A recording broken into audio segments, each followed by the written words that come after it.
지난화에서 만슈타인은 남부 집단군으로 발령받은 뒤 페레코프 지역을 뚫어 크림반도로 들어가는 진입로를 확보했습니다. 위기를 기회로 바꾸는 전략적인 모습을 보여줬죠. 이제 그 다음 상황으로 넘어갑시다. 페레코프 지역을 점령한 만슈타인의 두 번째 관문은 바로 이춘 협로입니다. 그런데 이전의 전투와 다르게 독일군에겐 승리할 것이란 확신이 없었는데요.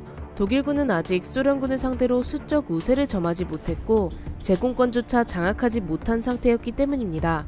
더군다나 11군에게는 전차 한 대조차 없었습니다. 11군이 소련군보다 우세를 점한 부분은 포병 전력뿐이었죠. 하지만 이마저도 전세를 뒤집을 카드는 아니었습니다. 당시 세바스토폴에는 막심 고리키라 불리는 소련군의 12인치의 함포가 버티고 있었습니다. 함선에 있는 함포를 떼서 해안가에 설치한 것인데 전함을 잡는 용도의 함포로 보병을 때려잡겠다는 소련의 미친 의지를 보여줬죠. 심지어 이 해안포는 11군의 작전 반경 전체를 사정권으로 두고 있습니다. 또한 크림반도에는 엄청난 물량의 T-34가 줄지어 기다리고 있었습니다. 독일군이 이춘 협로로 들어올 것이 너무 뻔했기에 소련은 이미 단단한 진지를 구축한 것입니다. 만슈타인은 모든 것이 불리한 상황에서 크림반도를 향한 공세를 시작했습니다. 독일군의 행선지인 이춘 협로 또한 페르코프 지역과 마찬가지로 그 어떤 엄폐물 하나 없는 좁은 지형입니다. 만슈타인은 먼저 이춘 협로에 있는 3개의 좁은 협로로 진격했는데요. 이 지역에는 나무도 거의 없어 소련군 폭격기에 들키면 꼼짝없이 당할 수밖에 없습니다. 최대한 소련 공군에게 들키지 않으면서 정면에서 다가오는 소련군을 상대해야 했죠. 독일군은 피해를 최대한 줄이기 위해 참호를 파면서 이동했습니다. 당연하게도 독일군의 진격 속도는 매우 느렸으며 피해량도 어마어마했습니다. 한편 전선 뒤에서 소련의 공습을 막고 있던 대공포대의 상황도 처참하기 그지없었는데요. 이들은 소련 공군의 표적이 될 것이 두려워 소련 항공기를 사격할 엄두도 내지 못했죠. 결국 진입부대는 물론이고 후방의 대공포대까지 소련 공군의 폭격을 그대로 맞이할 수밖에 없었습니다. 만슈타인 장군은 이런 처참한 상황을 극복하고자 전선을 사방팔방 돌아다니면서 전투부대에게 필요한 것이 무엇인지 소련군 방어선에서 약한 부분은 어디인지 찾아다녔지만 별다른 소득은 없었습니다. 결국 만슈타인이 가진 모든 부대는 추가 공격을 감행할 수 없을 정도로 지쳤습니다. 심지어 11군 소속의 연대 전체가 전멸했다는 보고를 2번이나 받게 됩니다. 약 2,000명 규모의 연대가 전멸한 것이죠. 소련군은 11군의 상황이 최악인 것을 눈치채고 곧바로 역공을 가했습니다. 통상적으로 적의 전력이 약해진 틈을 이용해 공격하는 것은 매우 바람직한 행동입니다. 그런데 이때는 올바른 선택이었다고 보기 힘든데요. 당시 소련군은 전투 경험이 없는 군인들로 이루어져 있었습니다. 반면 독일군은 만슈타인이라는 최고의 지휘관과 전투 경험이 많은 군인들로 이루어져 있었습니다. 만슈타인은 이런 상황에서도 군인들의 사기를 높이는 법을 너무 잘 알고 있는 장군이었죠. 소련군은 엄청난 전력 우세를 점하고 있었지만 독일군을 향해 역공을 가하는 순간 노련한 독일군의 전투 경험 아래 무너집니다. 독일군은 이 기세를 몰아 그대로 협로를 돌파했죠. 이 전투는 말 그대로 원시적이었습니다. 1차 세계대전의 참호전을 방불케 하는 치열한 근접전이 이어졌습니다. 결국 이춘 협로에서의 전투는 독일군의 승리로 마무리되었습니다. 이렇게 소련군의 방어선이 붕괴되었고 이후 만슈타인의 부대는 열흘간의 추격전을 벌인 끝에 개활지에 남아있는 적들을 거의 제거했습니다. 전투가 끝나고 소련군은 25,000명이 사망했으며 10만 명이 독일군의 포로로 잡혔습니다. 소련군이 총 20만 명 있었던 크림반도에서 절반 이상을 격파하는 데 성공한 것이죠. 이틀 동안의 전투 결과라는 게 믿기지 않을 정도입니다. 11군의 추격에서 살아남은 소련 병사들은 최후의 방어 장소로 세바스토폴을 선택했습니다. 이곳은 프랑스의 마지노선과 비교해도 손색이 없는 최대의 해안 요새인데요. 세바스토폴의 가장 큰 장점은 인공 요새가 아닌 천연 요새라는 것입니다. 세바스토폴은 자연적으로 높은 고지에 있습니다. 소련군은 이런 세바스토폴을 군사적으로 사용하기 위해 높은 성을 쌓아 요새로 만들었죠. 최대한 손실을 줄이면서 이런 요새 지형을 점령하려면 보병부대보다 화력이 강하고 기동성이 좋은 기갑부대가 있어야 합니다. 하지만 만슈타인 장군에게 있었던 유일한 기갑부대는 전선에 구멍을 낸 루마니아군의 자리를 메꾸기 위해 1군으로 차출되었습니다. 따라서 지상에서 세바스토폴로 접근하는 것은 불가능에 가깝습니다. 세바스토폴로 진입할 수 있는 그나마 쉬운 방법이 바로 해안으로의 기습 침투인데요. 하지만 이 경로도 결코 쉽지 않습니다. 세바스토폴은 해안가를 따라 절벽처럼 높은 벽이 존재하며 벽 앞의 항만은 대규모 군사 상륙이 불가능한 좁은 도로만이 존재합니다. 또한 흑해 제해권이 소련에게 있어 쉽사리 접근하기도 힘듭니다. 또 독일에게는 가장 중요한 상륙 주정이 없었죠. 하지만 독일군에게 세바스토폴은 포기할 수 없는 전략적 요충지였는데요. 세바스토폴만 차지하면 루마니아에 있는 석유지대를 지킬 수 있고 세바스토폴의 공군 비행장을 통해 소련 영토를 폭격할 수도 있습니다. 만약 만슈타인 장군이 세바스토폴을 포기하고 크림반도에서 철수한다면 소련군이 페레코프 지역을 이용해 독일군 전선 후방으로 침투할 가능성도 있습니다. 만슈타인이 페레코프 지역과 이춘 협로에서 큰 피해를 감수하면서도 공격한 이유가 바로 이것입니다.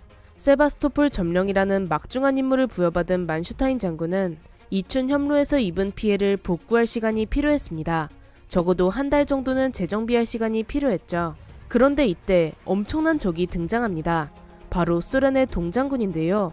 어느새 시간이 흘러 소련에는 완전한 겨울이 찾아왔습니다.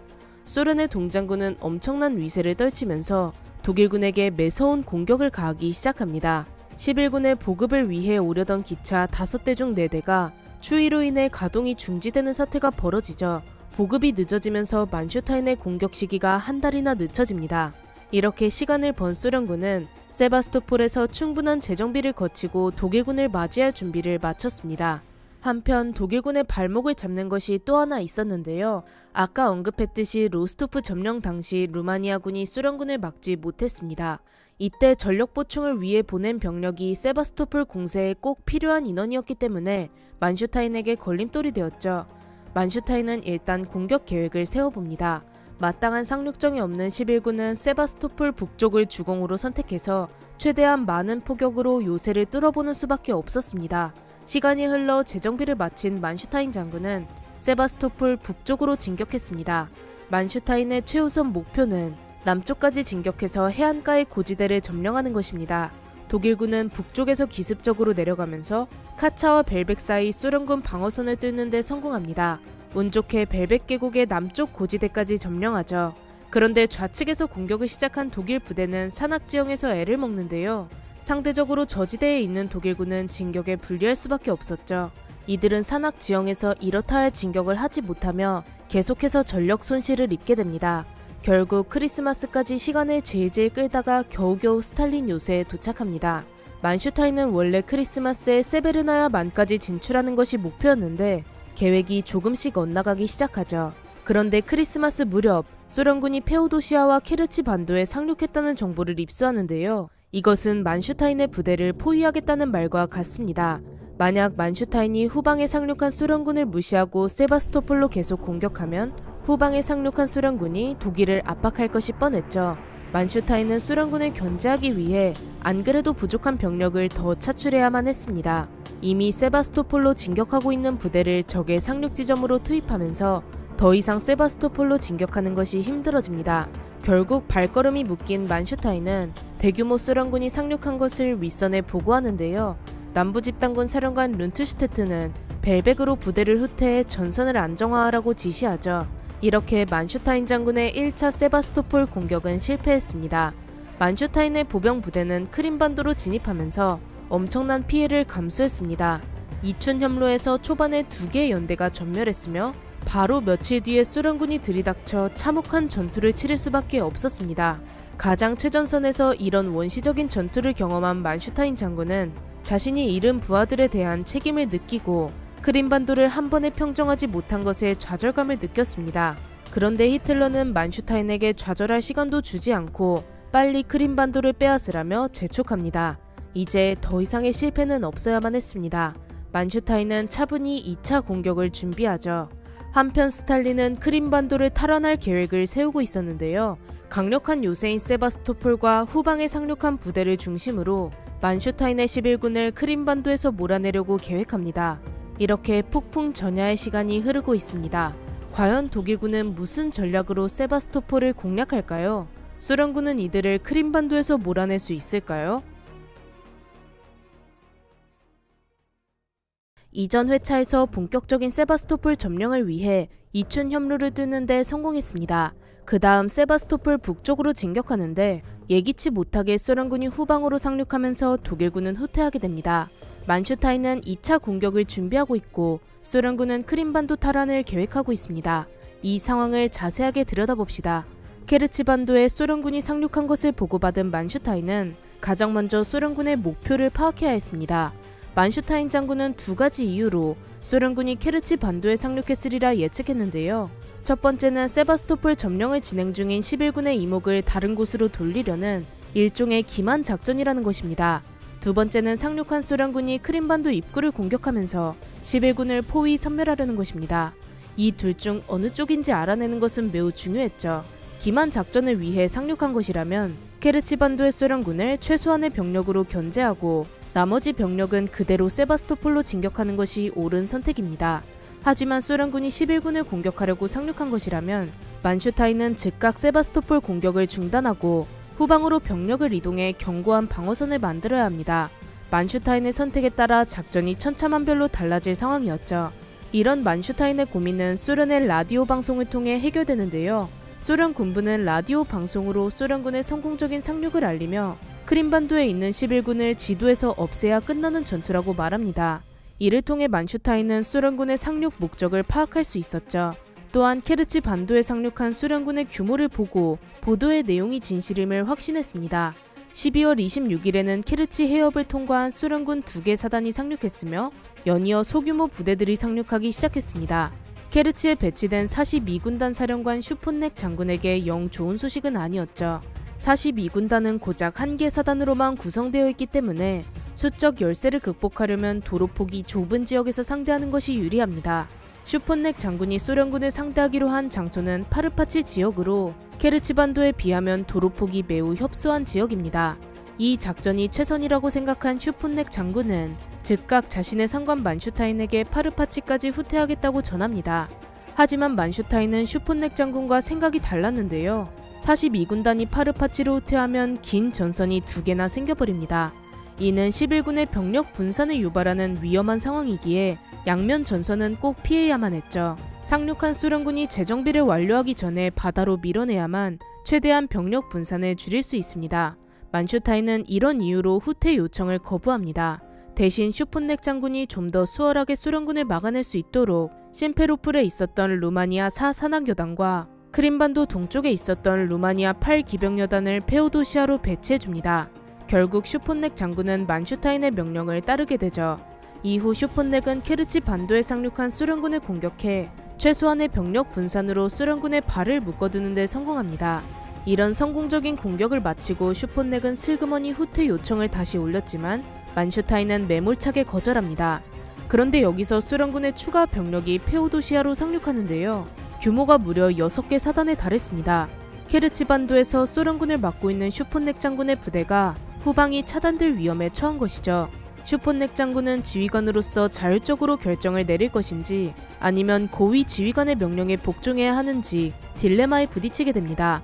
마침내 슈폰넥 장군은 만슈타인의 허락 없이 케르치 반도에서 철수합니다.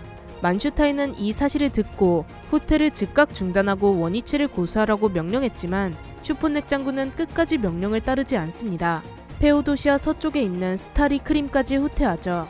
만슈타인은 명령을 불복종한 슈폰넥 장군을 즉각 해임하고 프란츠 마텐클로트 중장을 사령관으로 임명했습니다. 우여곡절 끝에 스타리 크림으로 후퇴한 42군단은 허겁지겁 후퇴하는 바람에 기관총과 야포, 박격포 등의 중장비를 버렸으며 바로 전투에 투입될 수 없을 정도로 부대원 전체가 지쳐버렸습니다. 또한 케르치 반도와 페오도시아의 소련군은 이제 방해물 없이 크림반도로 진격할 수 있게 되었죠. 이들을 막으려면 만슈타인이 우려했던 양면 전선이 생길 수밖에 없었습니다. 만슈타인은 우선 페오도시아로 상륙한 소련군이 재정비를 마치기 전에 빠르게 몰아내기로 결정하는데요. 원래 페오도시아에서 진지를 구축하던 루마니아군이 이 임무를 맡게 되었습니다. 하지만 전투 능력이 떨어지는 루마니아군은 전차를 보유하고 있는 소련군에게 제대로 된 공격도 하지 못하고 스폰넥 장군이 있는 스타리 크림으로 후퇴하게 됩니다. 이렇듯 만슈타인 장군은 뚜렷한 성과 없이 스타리 크림을 거점으로 얇은 방어선을 구축합니다. 언제 뚫려도 이상하지 않을 만큼 부실한 방어선이었죠. 그나마 다행인 것은 크림반도가 기상이 좋지 못한 관계로 소련군이 곧바로 진격할 수 없는 상황이었습니다. 독일군은 부대를 재편할 시간을 벌 수 있었죠. 만슈타인 장군은 스타리 크림에서 독일군 4개 사단과 루마니아 산악여단 1개로 최대한 재정비를 완료한 뒤 소련군을 바다로 몰아내기 위한 전투를 시작합니다. 페오도시아를 향한 독일군의 공격이 시작되자 소련군은 당황할 수밖에 없었는데요. 극심한 손실을 입은 독일군이 소련군을 향해 공격할 것을 예상하지 못했기 때문이죠. 또한 페오도시아에 있었던 소련군은 독일군을 향한 공격 태세로 있었기 때문에 독일군이 밀려오자 방어 태세로 전환할 겨를이 없었습니다. 결과는 독일군의 승리입니다. 전투 경험이 없었던 소련군은 6,700명이 전사하고 10,000명의 포로, 177문의 야포, 85대의 전차를 독일군에게 뺏기면서 패배합니다. 이렇게 페오도시아는 다시 독일군에게 넘어가죠. 독일군의 공격으로 많은 피해를 입은 소련군은 사기가 바닥이었습니다. 만슈타인 장군은 이것을 기회로 케르치반도를 재탈환할까 했지만 잦은 전투와 후퇴로 이미 탈진한 부대를 데리고 무언가를 더 하는 것은 불가능했죠. 페오도시아를 차지한 것에 만족할 수밖에 없었습니다. 결과적으로 슈폰넥 장군의 후퇴가 독일군을 힘든 길로 돌아가게 만들었는데요. 슈폰넥은 후퇴하기 전에 상부의 지시를 받는 무선 통신 시설을 아예 제거해버렸습니다. 명령을 아예 듣지 않겠다는 말이었죠. 거기다 급박한 후퇴로 병사들이 공황 상태에 빠져버렸고 가장 중요한 중화기까지 포기해버렸습니다. 100번 양보해서 슈폰넥 장군의 후퇴 결정이 올바른 판단이었다고 할지라도 장교로서 지켜야 할 군인의 의무는 버렸습니다. 만슈타인이 슈폰넥 장군을 해임한 것이 이후 윗선에 보고되는데요. 룬투슈테트 장군의 후임자인 남부집단군 사령관 라이헤나우 원수는 이 소식을 듣고 아주 괘씸하다고 여깁니다. 슈폰넥 장군의 행동을 명백한 명령 불복종으로 간주하고 이런 악행을 본보기로 처벌하기 위해 히틀러에게도 이 사실을 전하게 되죠. 히틀러 또한 이런 하극상에 깜짝 놀라며 슈폰넥이 만슈타인의 지위를 훼손했다고 판단하고 재판을 열라고 지시합니다. 재판은 공군 총사령관 헤르만 괴링의 주관으로 진행되었는데요. 결국 군유를 훼손했다는 이유로 슈폰넥 장군에게 사형이 선고됩니다. 이로써 히틀러는 독일군이 모두 자신의 발밑에 있다는 것을 보여주고 권위에 도전하지 못하게끔 슈폰넥을 본보기로 세웠습니다. 공군 총사령관이었던 헤르만 괴링은 육군을 견제함과 동시에 히틀러에게 점수를 따기 위해 큰 형벌을 내린 것으로 평가받고 있습니다. 한편 만슈타인 장군은 슈폰넥이 이렇게 큰 형벌을 받을 줄 몰랐는데요. 그래도 자신의 부하로서 목숨을 걸고 싸운 슈폰넥이 이런 식으로 죽길 바라진 않았죠. 만슈타인은 슈폰넥 장군을 변호하려고 나섭니다. 슈폰넥을 해임한 이유는 명령 불복종이 아니라고 설명하는데요. 그저 슈폰넥이 소련군에 맞서 42군단을 적절하게 지휘할 수 없는 상황이었으며 후퇴가 그리 잘못된 선택은 아니었다고 주장합니다. 더군다나 슈폰넥 장군의 부대는 보급품이 부족해 장시간 버티는 것이 불가능했다는 말도 덧붙였죠. 이 변호는 슈폰넥의 처지를 개선하는 데 실질적인 도움은 되지 않았지만 다행히 히틀러가 스스로 마음을 돌리게 됩니다. 어차피 히틀러 입장에서는 독일 장교단을 향한 겁주기용이었고 아까운 장교를 굳이 이런 식으로 죽일 이유가 없었습니다. 결국 슈폰넥 장군의 사형 선고는 7년 금고형으로 변경되죠. 이렇게 사건이 얼추 마무리되고 만슈타인 장군은 케르치 반도 탈환과 2차 세바스토폴 공격을 준비하는데요. 케르치 반도로 상륙한 소련군은 대부분 격파했기 때문에 이곳을 탈환하는 것은 그렇게 어려운 일이 아니었습니다. 그런데 문제는 세바스토폴이죠. 독일군보다 많은 병력을 보유한 소련군을 상대로 곧장 세바스토폴을 공략하는 것은 자살이나 다름없다고 판단합니다. 또한 이 시기에 우크라이나를 향한 공세도 동시에 준비하고 있었기에 만슈타인에게 추가로 지원될 병력도 거의 없었습니다. 그런데 이때 만슈타인의 11군에 비장의 무기가 주어집니다. 세바스토폴 요새에 직접적인 피해를 줄 수 있는 엄청난 공성 무기가 11군에 배치되죠. 과연 이 무기는 무엇일까요? 독일군은 이 무기를 가지고 무사히 세바스토폴을 점령할 수 있을까요? 특립 독행, 자신의 주관과 소신대로 우뚝 나아가는 것을 의미합니다.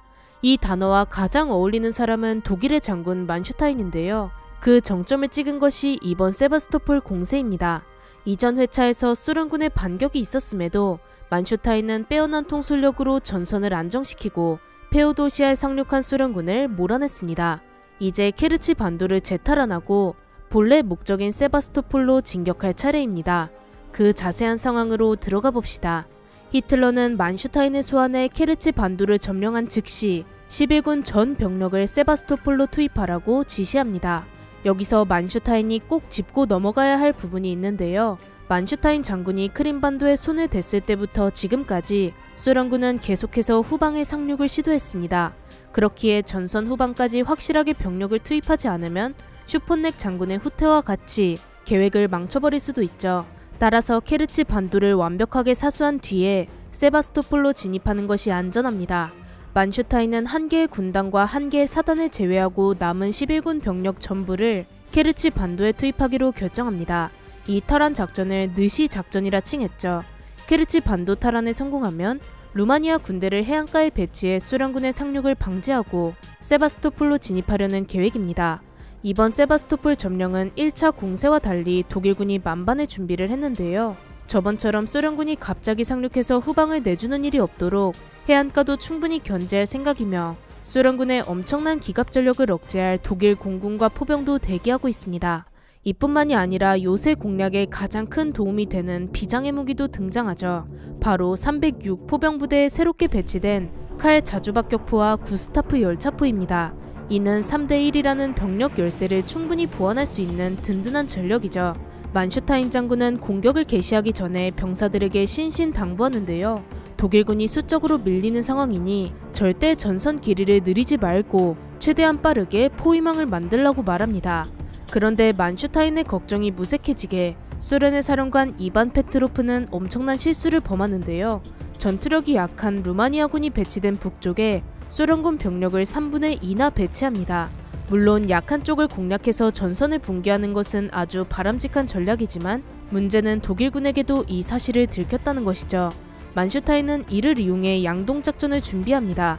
루마니아군이 소련 전선을 공격하는 척하면서 묶어두고 그 사이에 남쪽에 있는 병력이 소련군 전선을 돌파해 포위망을 만들게끔 지시했습니다.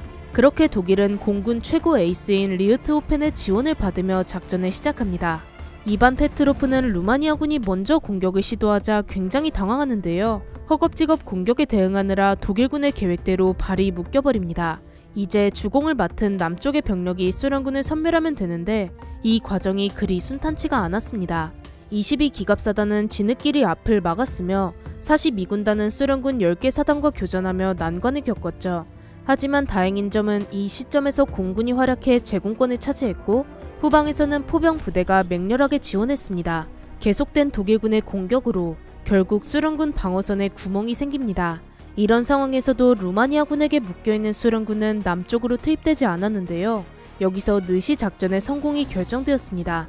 22기갑사단은 곧장 북쪽 해안선으로 진격해 소련군을 포위하는 데 성공했고 주력 부대가 사라진 소련군은 케르치 반도로 가는 길을 내어주게 되죠.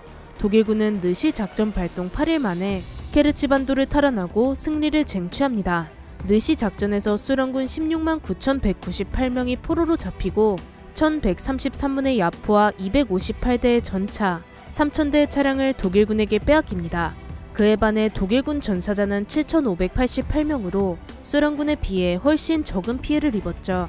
케르치 반도를 성공적으로 탈환한 만슈타인은 쉬지 않고 다음 작전을 준비했는데요. 11군 전체를 세바스토폴 공격 형태로 배치하고 루마니아군을 견제 목적으로 해안가에 배치했습니다. 이제 소련군이 지킬 수 있는 곳은 세바스토폴 뿐입니다. 이반 페트로프 장군은 세바스토폴까지 빼앗기면 어차피 스탈린에게 죽을 운명이기 때문에 죽을 각오로 막아야 했죠. 그렇게 크림반도를 한 번에 평정하지 못한 것에 서륙전을 치르려는 만슈타인과 배수진을 치고 기다리는 페트로프 장군의 세바스토폴을 가운데에 둔 최후의 전투가 시작됩니다. 페트로프 장군은 벨벡을 시작으로 중요 방어 거점들을 두고 괴물같은 해안포를 잔뜩 배치하면서 세바스토폴을 꽁꽁 싸맸습니다. 만슈타인의 앞에는 여러 관문이 놓였는데요. 스탈린, 볼가, 시베리아, 몰로토프, GPU, 마지막으로 체카라고 불리는 요새가 하나의 참호로 줄줄이 이어져 있었습니다. 이 최전방 방어선을 돌파한다 해도 바로 뒤에 도네츠, 돈, 레닌, 바르텐 예프카라고 불리는 요새들이 줄줄이 구축되어 있습니다. 그 뒤에는 마지막으로 세바스토폴의 핵심인 자푼 고지가 버티고 있죠. 독일군은 이렇게 세 겹의 방어선을 뚫어야만 합니다. 만슈타인 장군은 여기서 선택과 집중을 하기로 하는데요. 세바스토폴의 남동쪽은 산악지대여서 진입이 어렵지만 북쪽에 비해 요새의 강도가 약합니다. 반대로 북쪽은 산악지대가 아닌 대신 요새가 강력하죠. 만슈타인은 강력한 포와 공군을 좀 더 쉽게 운용할 수 있는 북쪽을 주공으로 선택하게 됩니다. 대신 남쪽에서도 공격을 가해 소련군이 쉽사리 북쪽으로 이동하지 못하게 하려는 공격 계획을 세웁니다. 이 작전은 철갑상어 작전이라고 명명되죠. 이렇게 총 20만 4천 명의 독일군이 35km의 전선에 배치되는데요. 이때 190mm부터 600mm까지 다양한 구경의 포를 배치했는데 그중 최고는 바로 800mm 주포를 장착한 구스타프 열차포입니다. 구스타프 열차포는 원래 마지노선을 뚫기 위해 개발된 포이지만 여건상 사용하지 못해 세바스토폴로 가져왔습니다. 주된 목적 자체가 요새 함락이기 때문에 만슈타인은 구스타프 열차포에 많은 기대를 걸었죠. 이뿐만이 아니라 역사상 가장 큰 박격포인 칼 자주박격포까지 대동했는데요. 이 박격포는 무려 600mm의 주포를 가지고 있어 20층짜리 건물을 폭삭 주저앉게 만들 수 있습니다. 독일군이 이렇게까지 포 전력에 집중한 것은 전무후무한 일입니다. 그만큼 세바스토폴 요새는 강력했죠. 독일군이 공격을 개시한 첫날 무려 525톤의 고폭탄을 투하하며 세바스토폴의 물자와 탄약 창고를 파괴했습니다. 구스타프 열차포는 혼자서 천연 안반 27m를 뚫고 소련군의 탄약 집적소를 파괴했죠. 또 다른 괴물포인 칼 자주박격포는 세바스토폴을 지키는 해안포 막심 고리키를 직격해 사용 불능 상태로 만들어버렸습니다. 마침내 스탈린 요새와 몰로토프 요새를 함락시키죠. 이렇듯 많은 피해를 입히는 데 성공했지만 막상 보병과 기갑 병력이 진격할 돌파구를 만들진 못했는데요. 그렇게 11군의 전진 속도는 점점 느려지게 됩니다. 그런데 이때 독일 공군의 지원이 도착합니다. 슈투카 급강화 폭격기와 BF-109 전투기가 대거 등장해 소련의 요새를 쑥대밭으로 만들기 시작하는데요. 사람이 감히 고개를 들어 하늘을 볼 수 없을 정도로 어마어마한 폭격이었습니다. 이런 공군의 지원이 11군의 길을 열어주었고 북쪽의 요새 지대까지 빠르게 진격할 수 있었습니다. 북쪽이 뚫린 페트로프 장군은 병력을 남쪽으로 돌려 재정비할 수밖에 없었죠. 이제 만슈타인 장군에게는 마지막 방어선만이 남았습니다. 이 성만 함락시키면 세바스토폴 전체가 독일 영토가 되는 상황인데요. 이때 만슈타인은 두 가지 문제에 직면합니다. 첫 번째로 두 개의 방어선을 돌파하면서 생긴 병력 손실이 결코 적지 않다는 것입니다. 더 이상의 정면 공격은 쉬운 일이 아니었죠. 두 번째로 마지막 방어선인 자푼 고지는 기존 요새들과 차원이 다른 요새라는 것인데요. 저지대에서 고지대를 뚫는 것 자체가 보통 일이 아니며 고지대까지 올라갔다고 해도 높은 벽이 버티고 있습니다. 만슈타인은 산악지대가 있는 남동쪽으로 주공을 이동하는 방법도 떠올려봤지만 시간도 오래 걸리고 도로 사정도 좋지 않았습니다. 또 이반 페트로프의 부대를 마주칠 확률도 높아지죠. 여러모로 좋은 판단은 아니었습니다. 결국 만슈타인 장군은 참모들 모두가 반대한 상륙 작전을 감행하기로 결정합니다. 마땅한 상륙정도 없는 독일이었지만 만슈타인은 고무보트를 사용하면 된다며 뜻을 굳혔습니다. 그렇게 6월 29일 새벽 독일군은 상륙 작전을 시작했는데요. 두 개 군단이 고무보트를 타고 자푼 방어선으로 접근하죠. 한편 이런 계획을 상상하지도 못한 소련군은 순식간에 패닉에 빠지며 별다른 대응을 하지 못한 채 독일군의 진격을 지켜볼 수밖에 없었습니다. 북쪽에서의 진격을 예상하고 있던 소련군은 부랴부랴 남쪽으로 내려왔지만 이미 상륙을 마치고 기다리고 있는 독일군에게 처참하게 당할 수밖에 없었습니다. 이렇게 독일은 손쉽게 자푼 고지를 손에 넣었죠. 이제 독일군은 세바스토폴에 남아있는 잔존 병력을 차근차근 정리하는데요. 시간이 얼마 흐르지 않아 케르손 반도까지 손에 넣으며 세바스토폴 점령을 마무리합니다. 250일간의 공세가 막을 내리는 순간이죠. 만슈타인은 적의 계획을 이용해 케르치 반도를 성공적으로 탈환했으며 모두가 반대했던 상륙 작전을 감행해 세바스토폴 공세를 성공적으로 이끌었습니다. 이렇게 큰 전투를 성공적으로 마친 만슈타인에게 히틀러가 보낸 택배 하나가 도착합니다. 그 속에는 원수로의 진급을 의미하는 원수 지휘봉과 만슈타인의 업적을 기리는 히틀러의 편지가 있었죠. 이 지휘봉은 만슈타인이 생애 가장 영광스러운 물건이라고 기록했습니다. 이제 크림반도는 막을 내렸습니다. 그런데 히틀러가 이전에 약속한 것이 있었는데요. 키예프 점령이 끝나면 모스크바로 향하겠다는 것입니다. 구데리안이 그토록 원하던 순간이죠. 이제 소련의 수도 모스크바 공방전으로 들어갑시다. 여러분, 전쟁의 끝은 무엇일까요? 적군을 한 명도 남김없이 섬멸했을 때가 승리일까요? 아닙니다. 적국의 수도를 점령하고 수뇌부를 진압하면 전쟁에서 승리했다고 평가됩니다. 독일은 이 길고 긴 전쟁을 끝내기 위해 소련의 수도 모스크바로 들어갈 차례입니다. 그 자세한 상황을 알아봅시다. 히틀러의 아집으로 어쩔 수 없이 키예프로 향했던 구데리아는 남부집단군의 유능한 지휘관 클라이스트 장군과의 협동 작전으로 키예프 포위 작전을 성공으로 이끌었습니다. 하지만 이것으로 극적인 변화를 기대할 수는 없었는데요. 키예프는 맛보기일 뿐이었고 가장 중요한 모스크바가 남아있기 때문입니다. 이전에 히틀러가 약속한 대로 키예프를 점령했으니 구데리아는 이제 모스크바 공격을 시작할 수 있게 됩니다.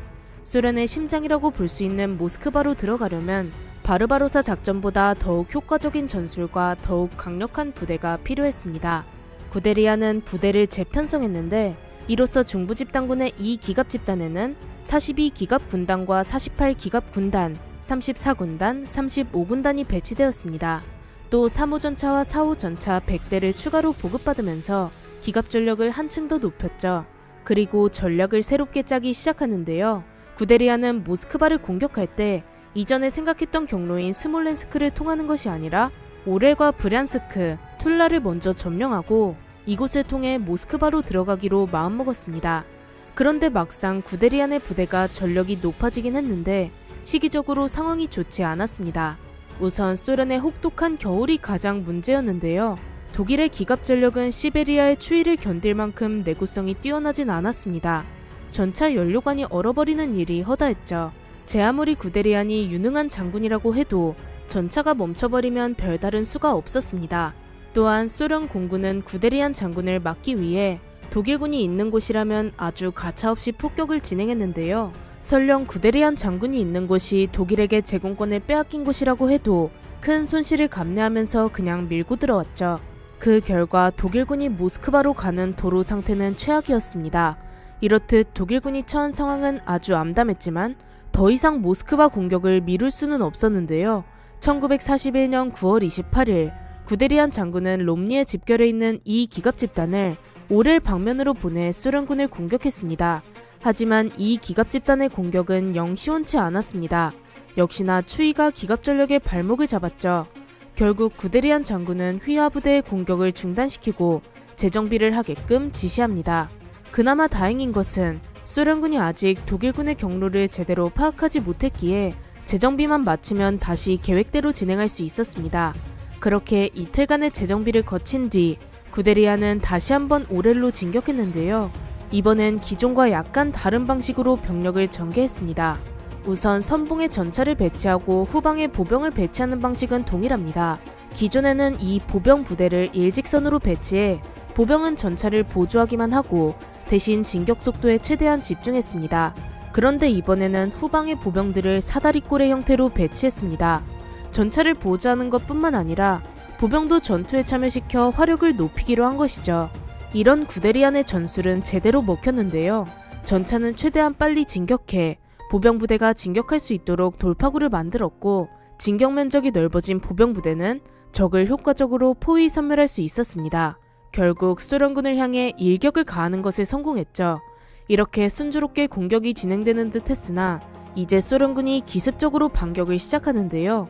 막 전투가 끝나고 재정비하고 있는 독일군을 향해 소련은 T-34의 엄청난 물량을 앞세워 밀고 들어왔습니다. 이때 가장 큰 피해를 입은 곳은 캠프 장군이 이끄는 48기갑 군단입니다. 야밤에 시작된 소련군의 공격으로 캠프 장군의 부대는 불가피하게 후퇴하게 되었죠. 소련군의 반격은 이것으로 끝이 아니었습니다. 독일군의 위치와 규모를 파악한 소련군은 계속해서 공격 규모를 늘려 캠프 장군을 공격했습니다. 독일군에게 결코 좋은 상황이 아니었죠. 그런데 이 상황을 지켜보던 구데리아는 소련군을 역으로 이용하고자 하는데요.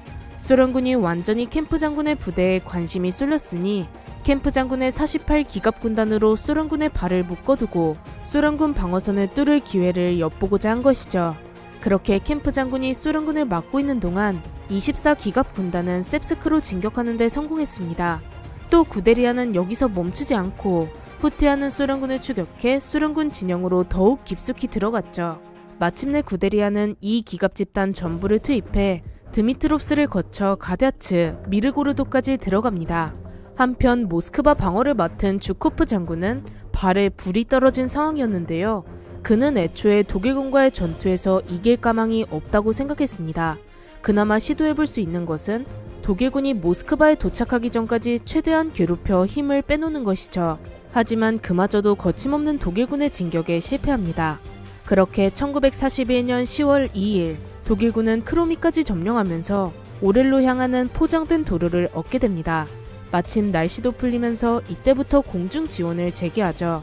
이런 조건들이 받쳐주면서 구데리아는 별다른 걸림돌 없이 오렐까지 점령합니다. 이제 독일군이 브리안스크와 툴라를 차례대로 점령하면 모스크바로 진입할 수 있게 됩니다. 구데리아는 브리안스크를 점령할 때 최소한의 병력만을 사용하기 위해 캠프 장군의 48 기갑 군단만을 투입하기로 결정합니다. 그 사이 나머지 병력은 툴라로 향해 모스크바로 향하는 기간을 최대한 단축하려 했죠. 그런데 올해까지는 길이 잘 닦여 있었지만 브리안스크로 가는 길은 그렇지 않았는데요. 기갑 전력이 대부분인 48군단은 진격이 늦춰질 수밖에 없습니다. 이렇게 발목이 잡혀버리면 소련군의 훌륭한 먹잇감이 되는 것입니다. 느리게 전진하는 전차부대의 앞뒤 병력만 격파하면 나머지 병력은 그대로 포위되기 때문이죠. 구데리아는 이런 상황을 막기 위해 공군 전력을 대부분 캠프 장군 쪽으로 지원해줍니다. 그렇게 캠프 장군은 브리안스크로 진격을 시작했고 나머지 병력은 툴라로 향했습니다.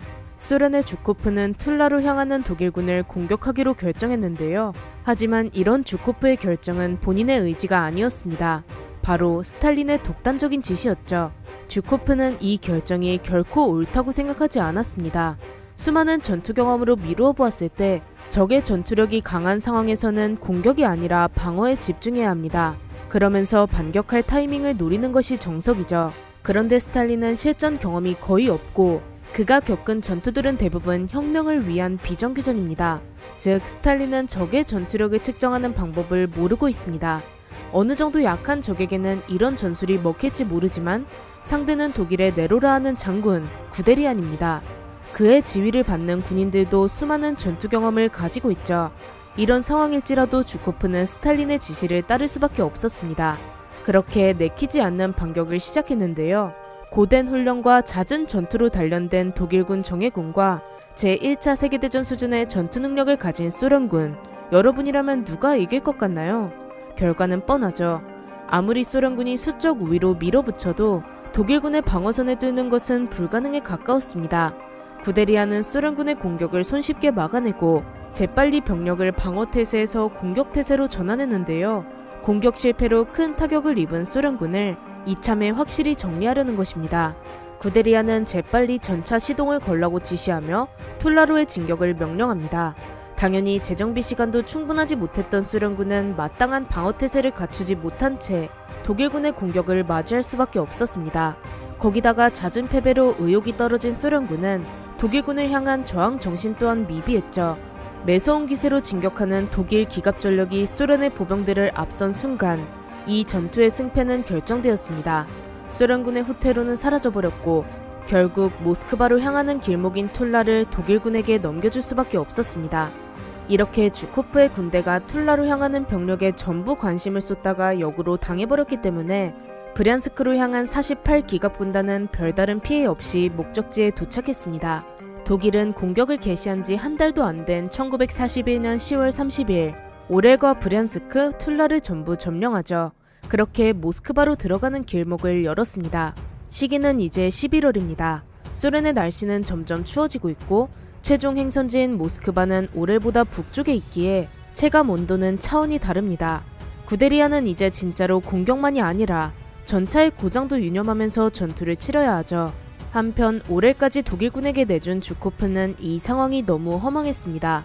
전투 경험도 없는 스탈린이 앞뒤 생각하지 않고 잘못된 명령을 내려 정말 중요한 전투를 치르기도 전에 큰 손실을 입었습니다. 주코프는 마음을 다잡고 모스크바 방어를 준비하는데요.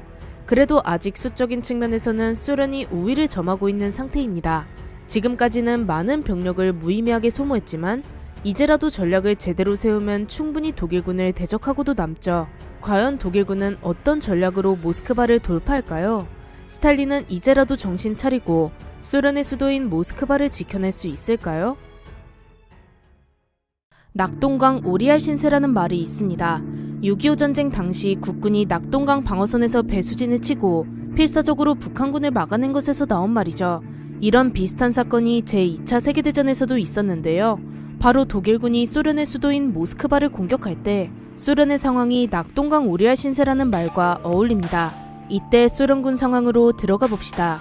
바르바로사 작전의 마침표를 찍을지도 모르는 모스크바 공격은 중부집단군이 주공을 맡았습니다. 구데리안 장군의 2기갑집단과 호트 장군의 3기갑집단, 그리고 9군과 4군이 모스크바를 중심으로 공격태세를 갖췄죠. 그 아래에는 남부집단군 제6군이 배치되어 중부집단군이 모스크바 공격에 전념할 수 있도록 소련군을 견제했습니다. 호트 장군은 모스크바를 공격할 전략으로 기동전을 택했는데요. 서쪽과 남쪽에서 기갑병력이 최대한 진격하고 기갑병력의 뒤를 이어 보병이 진격하면서 돌파구를 만들어야 한다고 판단합니다. 그럼 모스크바 앞에 위치한 칼라닌과 칼루가를 포위하는 것이 우선이었죠. 이제 공격 시기를 정해야 하는데 추워질수록 공격이 힘들다는 것은 명백합니다. 그런데 이때 모스크바로 가는 길은 애매하게 날이 추워 진흙길이 형성된 상태였는데요. 이런 상태에서 공격을 개시하면 진격 속도가 아주 느려질 수밖에 없습니다. 보크 장군이 기동전을 선택한 이상 기동성을 포기할 수는 없었죠. 차라리 땅이 얼 때까지 기다리기로 마음먹습니다. 거기다 이미 요새화를 마친 모스크바를 확실하게 공격하기 위해 병력을 재정비할 시간도 가지려는 생각입니다. 한편 이 시기에 주코프는 스탈린에게서 전화를 한 통 받게 되는데요. 스탈린은 착잡한 심정으로 주코프에게 독일군을 상대로 모스크바를 지켜낼 수 있는지 물어봅니다.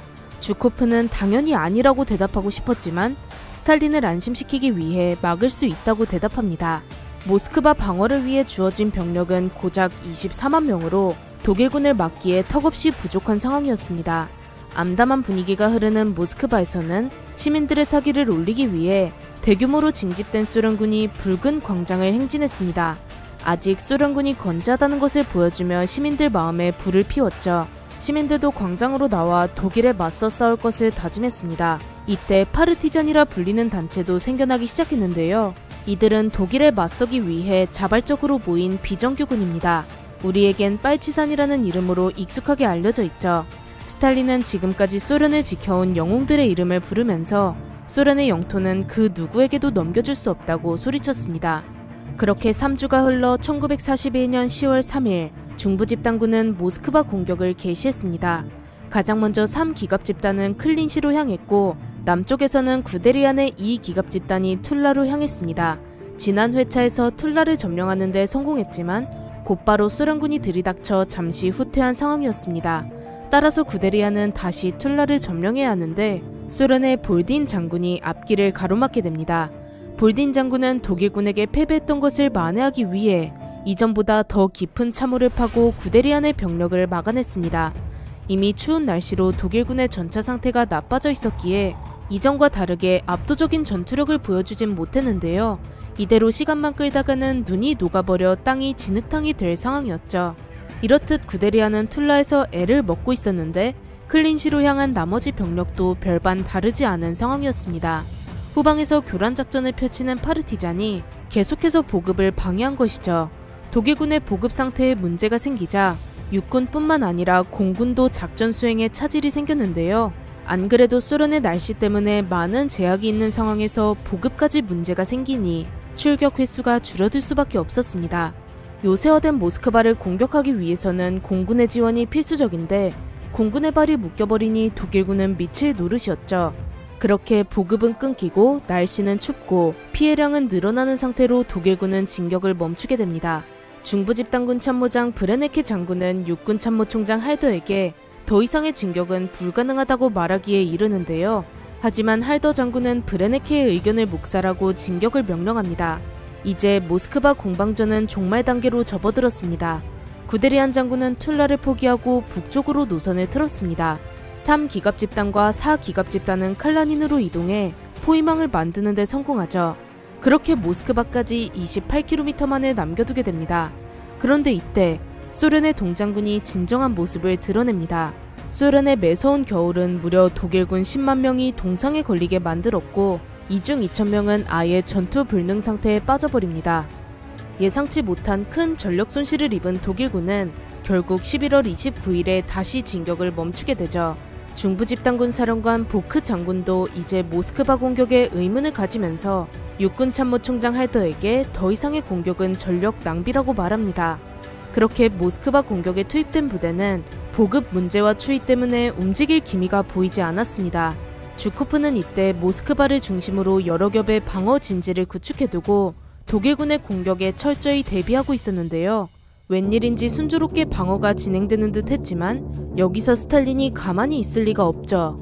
스탈린은 독일군의 반격이 어느 정도 중단되었으니 지금 당장 중부집단군을 향한 반격에 나서라고 명령합니다. 주코프는 이 명령을 듣고 정말 어이가 없었습니다. 지금 소련군에게 있는 것은 병사들 뿐이지 이 병사들이 무장할 만한 보병 장비가 없음은 물론이거니와 병력 상태도 최악이었습니다. 급하게 충원한 부대였기 때문에 마땅한 훈련도 받지 못했고 그나마 독일군과의 실전 경험이 있는 부대도 독일군에게 일방적으로 패배한 경험뿐입니다. 스탈린의 반격 명령에 의아함을 느낀 주코프는 벨로프 장군과 같이 스탈린을 찾아갑니다. 오랜만에 모습을 드러낸 스탈린은 이전과 사뭇 달랐습니다. 이전에는 기껏 가져온 공격 정보를 죄다 무시하고 이해할 수 없는 판단을 여러 번 내렸는데요. 그런데 이번에는 주변 장군들의 말을 경청하고 전선에 무엇이 필요한지 물어보기까지 했습니다. 이 모습을 본 주코프와 벨로프 장군은 스탈린의 반격 결정이 마냥 이상한 것은 아니라고 느꼈고 좀 더 자세한 이야기를 귀 기울여 듣게 됩니다. 스탈린은 조르게라는 요원으로부터 일본군이 미국 공격을 위해 소련 국경선에 있는 부대를 옮겼다는 정보를 들었는데요. 이 말은 일본이 소련을 공격할 생각이 없다는 말로 더 이상 일본을 견제할 목적으로 아시아에 군대를 배치할 필요가 없다는 것이죠. 따라서 스탈린은 극동아시아에 있던 소련 사단을 모스크바로 이동시키려는 계획이었습니다. 이 극동아시아에 있던 건재한 대규모 소련군을 이용해 독일군을 확실하게 반격할 생각이죠. 이런 자세한 이야기를 듣게 된 주코프와 벨로프는 충분히 승산이 있다고 판단하게 됩니다. 그렇게 극동아시아에 있던 소련군이 모스크바에 도착했고 주코프는 기존의 병력과 새로 도착한 병력을 합쳐 1941년 12월 반격을 시작했습니다.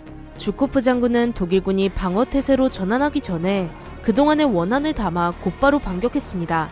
이때 사용한 전술은 충격 전술인데요. 충격 전술이란 모든 전선을 공격하는 것이 아니라 전선 한 부분에 화력을 집중해 돌파구를 만드는 방법으로 전차로 전선을 방어하는 독일군에게 매우 효과적인 전술이죠. 주코프의 반격은 성공적으로 시작되었습니다. 가장 먼저 공격이 들어간 3기갑 집단과 4기갑 집단의 연결부는 거의 끊어졌으며 이전의 전투에서 많은 출혈이 있었던 구데리안의 부대도 보급로가 끊길 위기에 닥쳤습니다. 바르바로사 작전 시작부터 계속 전투를 치렀으며 방한용품도 부족했던 독일군은 이미 지칠 대로 지친 상태였죠. 그렇게 두 국가의 처절한 공방전이 지속되다가 구데리안은 결국 후퇴를 결정합니다. 1941년 1월 7일부터 33일 동안 독일군은 110km나 후퇴하게 됩니다. 지금까지 계속 패배를 거듭한 소련군에게 희망이 비추는 순간이었죠. 독일군은 더 이상의 추가적인 공격이 불가능한 상태로 모스크바에서 멀어질 수밖에 없었습니다. 이렇게 1941년 10월 2일부터 1942년 1월 7일까지 독일군은 최대 40만 명이 죽거나 포로로 잡히고 소련군은 최대 100만 명이 피해를 입었습니다. 소련이 비록 이 시점에서 우위를 선점했으나 훨씬 큰 손실을 입은 상태로 전투가 마무리되었죠. 주코프는 독일군을 모스크바에서 몰아내기 위해 어떤 인명피해도 신경 쓰지 않았기 때문에 이런 결과가 만들어졌습니다. 큰 피해를 입은 두 국가는 모스크바 공방전 이후 이렇다 할 전투 없이 스탈린그라드에서 교착 상태에 빠지는데요. 결과적으로 1941년 6월부터 시작해 6개월 만에 소련의 모스크바까지 진격한다는 바르바로사 작전은 완전히 실패했습니다. 독일군은 참호를 깊게 파고 소련의 날씨가 좋아질 때까지 버티는 장기전을 준비하죠. 히틀러는 이번 전투의 패배로 크게 실망했습니다. 곧바로 육군 총사령관 브라우이치와 중부집단군 보크 장군을 해임해버리고 히틀러가 직접 육군 총사령관의 자리에 오릅니다. 이제 본인이 직접 전투를 지휘하겠다는 심산이죠. 원래 재량권이 보장된 독일군의 전투 형태에서 히틀러의 개입이 과연 어떤 변수로 작용할까요? 모스크바 공방전 이후 독일군의 행보는 잠시 미뤄두는 걸로 하고 더 궁금한 점이 남아 있습니다. 소련이 모스크바 공방전에서 승리할 수 있었던 이유는 일본이 소련에게서 관심을 거두었기 때문입니다. 일본은 1939년 5월 소련의 군사력을 알아보기 위해 국경선 도발까지 감행한 국가인데요. 도대체 왜 일본은 소련을 더 이상 신경 쓰지 않게 되었을까요? 일본이 제2차 세계대전에 참전한 이유는 무엇일까요? 이제 아시아로 넘어가 봅시다.